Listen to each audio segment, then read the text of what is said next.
Hello again, I'm Sophie, and I'm doing a sharing from the book by my guru, His Eminence, the 25th Sam Tuku Rinpoche. And this is the book that I'll be sharing from. Compassion Conquers All, Teachings on the 8 Verses of Mind Transformation. Sam Rinpoche.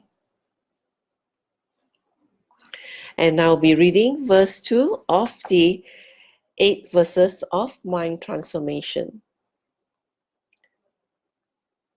Page 67, verse 2. See all beings as Buddha.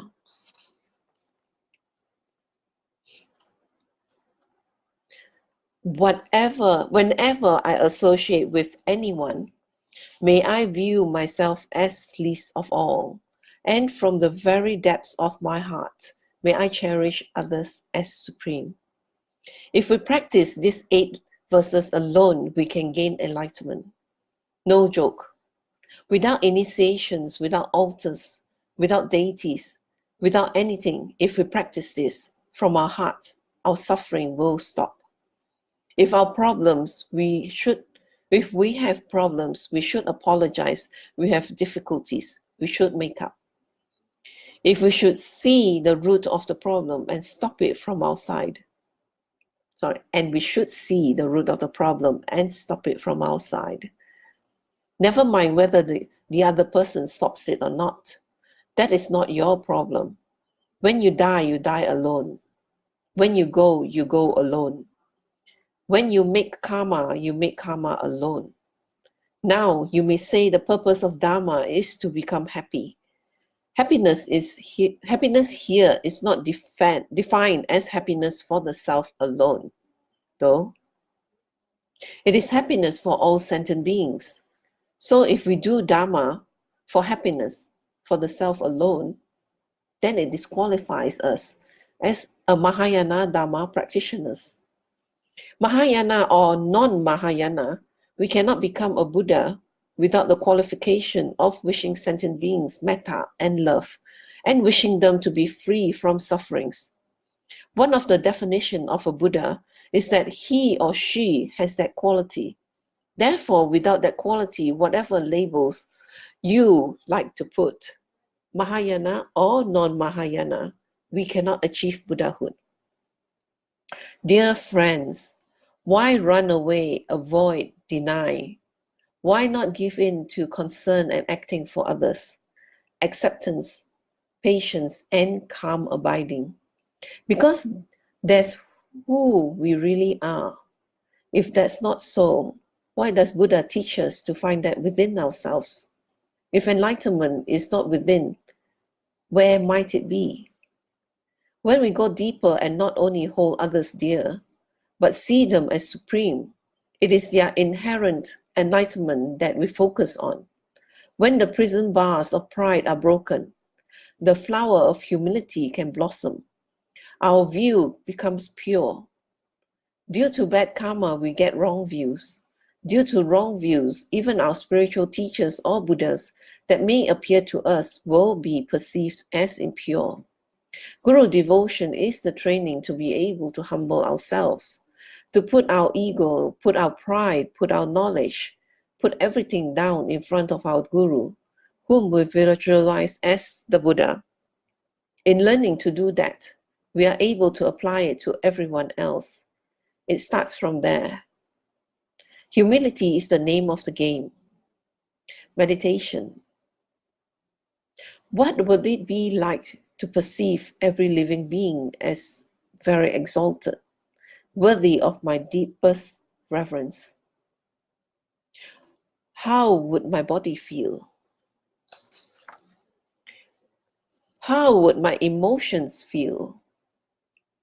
How would my heart and mind feel? How would I interact with them? Allow yourself to breathe in these liberating energies and relax within them.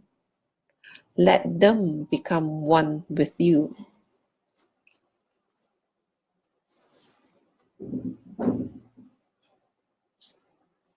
That is a very powerful meditation. what would it be like to perceive every living being as very exalted, worthy of my deepest reverence? As Rinpoche has said earlier, we revere them for their potential Buddha qualities, which is within them. It is just a matter of the pride being broken and the humility arising. So even us, we have that potential. So this is Rinpoche's advice that we should practice. And now we'll go on to verse 3, which is samsara is a state of mind. During all actions, as soon as thoughts or delusions arise in our mind, in my mind, that are harmful to myself and others, may I stop them with effective means. Checking the mind is to be aware of the ever-changing contents of the mind without being carried away by them. If it is the foundation and essence of Dharma practice, and sometimes we can, something we can and should be doing at all times. Whatever we do, wherever we are. If we take our thoughts, ideas, and emotions seriously, and allow them to cloud our perception with wanting and not wanting, they seduce us into many actions motivated by greed and anger, which always end in pain and disaster, not only for us, but for all those connected to us in any way, which ultimately is everybody and everything. We should confront disturbing attitudes by realizing they are like clouds that appear and disappear without solid substance, and avert confusion and damage by focusing on the pure, unchanging awareness that is like the sky. Because most of us are not yet able to dissolve afflictive emotions directly in this way, we must apply their antidotes. If everything that exists is impermanent phenomena, there must be an end. So my afflictive emotions which arise from the self-cherishing mind are impermanent phenomena. Why? In order for my self-cherishing mind and ego to exist, it must have causes and conditions.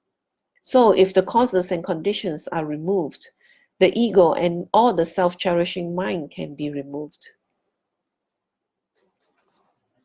Now, what we need to do is to find out what are the causes and conditions for the ego to exist and to apply the antidote. It's very simple. We have all been told it can be removed. We have all been told that our mind is clarity, luminous nature, and clear light. And we have been told over and over by great lamas like His Holiness. But when we leave the teachings, we are wondering, okay, I am clear light. Why am I not clear? Why am I still angry, getting angry? What are some of the causes? Not understanding the truth, not understanding the Dharma, not having wisdom, not having a collection of merits. Reconditioning yourself in it, not trying to root it out or pull it out, not dealing with it or facing it directly. So our negative states of mind are dependent on a lot of causes. When we start removing the causes, the negative state of mind must disappear. Therefore, there is an end to afflictive emotions, to negative states of mind, which brings about negative actions of body, speech, and mind that brings about negative results. These negative results that we experience individually are samsara. Samsara is not a place we go to. It is an experience that we have, an experience we all have. Why? If samsara is a place we go to, Everybody in this place must suffer. His Holiness is in this so-called samsara, and he doesn't suffer. But we are here and we suffer. Therefore, samsara cannot be a place. It must be a state of mind that is brought about by our personal, individual fruition of karma. Very simple. Think carefully. If I cannot benefit others, at least I should not be a troublemaker. Don't gossip. Don't incite problems. Don't incite skepticism. Don't talk about people behind their back. Don't even talk or make comments about other people. If they are really what you are commenting about, people will know eventually whether you help them along or not. So whether or not you gossip about people, people will know what that person is like. People are not stupid. People can see. So it's better never to gossip and talk about people behind their back. So if we cannot benefit others, at least we won't make trouble. Don't be a troublemaker. And if a troublemaker comes around, don't make trouble for them. I think that is very important. That is the essence of the teachings, and everything that we teach leads to that.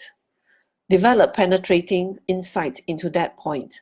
How do we develop penetrating insight? By contemplating on a point again and again and again. And if it benefits, to think about these benefits again and again and again, to contemplate it, put it into your mind and recondition it slowly. Definitely, I promise, your afflictive emotions endangering others and yourself will become less. No doubt, there are many examples of people like that. And this is the meditation that Rinpoche prescribes. What would it be like to be fully aware of, but detached from the contents of my mind? And when unhappy impulses arise, to identify with them, be free of them, instead of compulsively acting them out, which is be enslaved to them. This is the question we should ask ourselves during meditation. What would it be like to be fully aware of but detached from the contents of my mind? And when unhappy impulses arise, to disidentify with them or be free of them, instead of compulsively acting them out, which is be enslaved to them. How would my body feel? How would my emotions feel? How would my heart and mind feel? How would I interact with them? Allow yourself to breathe in these liberating energies and relax within them. Let them become one with you. So, with that, I will end this session. So, verse 3. It is clear that we have to always maintain our state of mind that is not harmful to others and to ourselves, that no matter what arises, we should always have that stable mind, that realize that any disturbing thoughts or attitudes that arise within us, we should immediately cut it off, and to practice our patience, and to view others as being kind to us. This is how we practice. Thank you. And I will end my session here now, and I will continue on with verse 4 in my next session. So I will end this session with the completion dedication in Tibetan.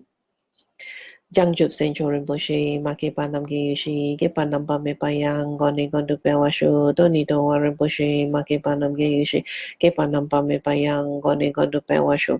Daso jini sapage wadi, dadan drowa guna gampada, jepa jesu no santrapai, tamping impori dusa se sho, ke wa kuntu yandala madan, rame joki pala long chojing, sadam langi yate razone, doje changi ngopanga tusu, ke wadi yududa, lama sang yudru yune, drowa chikya malupa, de isala gopashu, joki kaupo songapa, josu nampa pewala, keki samasi wadang, tungki malu sangwasho, dadam songi dusundan, drewa songi latene, gewa losan trapai, tampayo riva, gyushi, ni modele sendele, ni mingunyan dele shi, ni sintatu dele pao, kunchu songi jingilo, kunchu songi ngotoso, kunchu songi trasi sho, jesu lama kusen rapting ching, nam katrini chochu ke badang, losam tempe drome sab songi, droe musa tatani gyushi.